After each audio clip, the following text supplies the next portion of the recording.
საქართველოს გზა დემოკრატიიდან ავტოკრატიისკენ ვიდემმა ვრცელ ანგარიშში ესახა. გავლენიანმა საერთაშორისო ორგანიზაციამ ანგარიში საქართველოს დემოკრატიულ უკუსლაზე მოამზადა და დაადგინა, რომ ასეთი მასშტაბის დემოკრატიული უკუსლა ქვეყანაში დამოუკიდებლობის მოპოვებიდან არასდროს ყოფილა.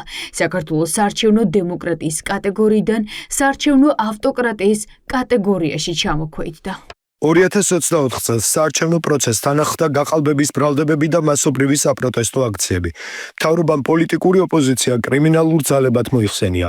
ოპოზიციური პარტიების საგრძალვით დაემუქრა. საპროტესტო აქციის მონაწილეები და სამოქალაქო საზოგადოების პირები დააკავეს და ბრალი წაუყენეს და ახალი უცხოური აგენტების კანონი წარადგინეს. ევროპარლამენტმა მიიღო რეზოლუცია, რომელიც ამბობდა, რომ საქართველოს დემოკრატია რისკის წინაშე იყო და რომ ევროკავშირთან ქვეყნის ინტეგრაციას აჩერებდა. საქართველო ადგილს ახლა რუსეთის, ირანის, ერაყის, სირიის, კონგოს, ეთიოპიის და პაკისტანის გვერდით იკავებს. საარჩევნო კატეგორიაში მოხვდნენ ის ქვეყნები, სადაც მრავალპარტიული არჩევნები არსებობს, თუმცა არჩევნები არც თავისუფალია და არც სამართლიანი და ირღვევა შეკრებისა და გამოხატვის თავისუფლება. ზუსტად ისე, როგორც ეს 26 ოქტომბრის საპარლამენტო არჩევნებზე მოხდა.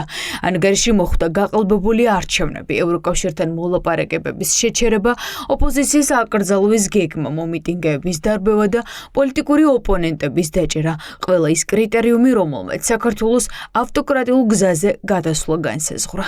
ეს არის იმ ჩატარებული არჩევნების ხარისხის შედეგი, რომ საქართველო ავტორიტარული ქვეყნების გვერდით დადგა საარჩევნო შეფასებების ნაწილში. ეს ბუნებრივი და ლოგიკური შედეგია იმ ყველაფრის, რაც გასულ წელს არჩევნების დროს ნახეთ ჩვენ და კიდევ ერთხელ ადასტურებს იმ სიმართლეს, რაზეც ჩვენ სადამკვირვებლო ორგანიზაციები ვსაუბრობთ, რომ არ იყო ეს თავისუფალი და სამართლიანი არჩევნები.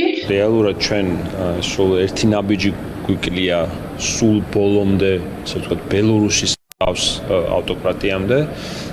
ეს არის ისეთი რეჟიმის დახასიათება, როგორც რაღაც ინსტიტუტები, რომ უბრალოდ არსებობენ ფურცელზე, არჩევნები, რომ ასევე რაღაც თეორიულად და მხოლოდ ფურცელზე ტარდება. ანგარიშში პირდაპირ წერია, რომ საქართველოში დემოკრატიული უკუსლა ბოლო წლების განმავლობაში დაიწყო. ისტორიულ პიკს კი არჩევნების წელს, ანუ 2024 წელს მიაღწია. ყველაზე თვალსაჩინო კვლევის ავტორებისთვის გაყალბებული არჩევნები იყო, რომელიც არადემოკრატიული სტანდარტებით ჩატარდა და რომელმაც ლეგიტიმაცია ვერც ხალხისგან და ვერც საერთაშორისო სადამკვირვებლო ორგანიზაციებისგან მოიპოვა.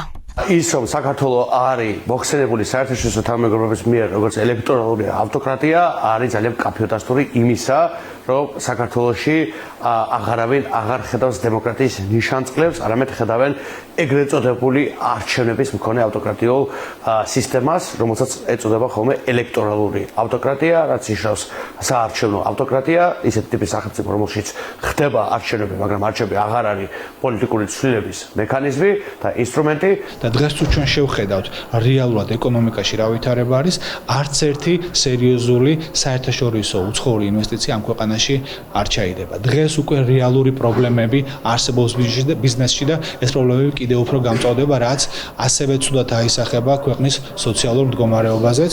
ამიტომ გვჭირდება ჩვენ ქვეყანაში დემოკრატია. ანგარიშს, რომელშიც ქართული ოცნება პრაქტიკულად ავტოკრატიულ ხელისუფლებად არის გამოცხადებული, მთელი დასავლური ცივილიზებული სამყარო კითხულობს და ენდობა. ეს არის ლუსტრაცია რეჟიმისა, რომელმაც ძალაუფლება გაყალბებული არჩევნების გზით შეინარჩუნა, თუმცა ვიდემი არ არის ერთადერთი ანგარიში, რომელიც 2024 წლის არჩევნების გაყალბების ფაქტებზე საუბრობს. ამაზე ბევრია ნათქვამი ეუთო ოტირის დასკვნაშიც. ანგარიშს, რომელიც რეჟიმს ავტოკრატიულ ძალად ასახელებს, ოცნება, რა თქმა უნდა, არ ენდობა. როგორ შეიძლება ავტოკრატიაში ეკონომიკური თავისუფლება იყოს, იქნება ეს კორუფციის მდგომარეობა ქვეყანაში, როგორ შეიძლება ავტოკრატიულ ქვეყანაში კორუფციის დაბალი დონე იყოს და ვიყოთ ლიდერი და უსვედეთ ევროკავშირის ქვეყნებს კორუფციის დაბალი დონით, როგორ შეიძლება სხვა მიმართულებითაც ვქონდეს ვიყოთ ევროკავშირის ქვეყნებზე წინ და ვინმე მიძახოს, რომ აქ არის თითქოს ავტოკრატია. ვიდემმა ქვეყნები 4 კატეგორიის მიხედვით დაყო. ლიბერალური დემოკრატიები, საარჩევნო დემოკრატიები, საარჩევნო ავტოკრატიები და დახურული ავტოკრატიები. საარჩევნო ავტოკრატიების კატეგორიაში მოხვედრა ავტოკრატიულ სახელმწიფოებთან ერთად ლუსტრაცია ოცნების რეჟიმის საგარეო პოლიტიკისა, რომელმაც ქვეყანა ევროპულიდან რუსულ ორბიტაზე გადაიყვანა.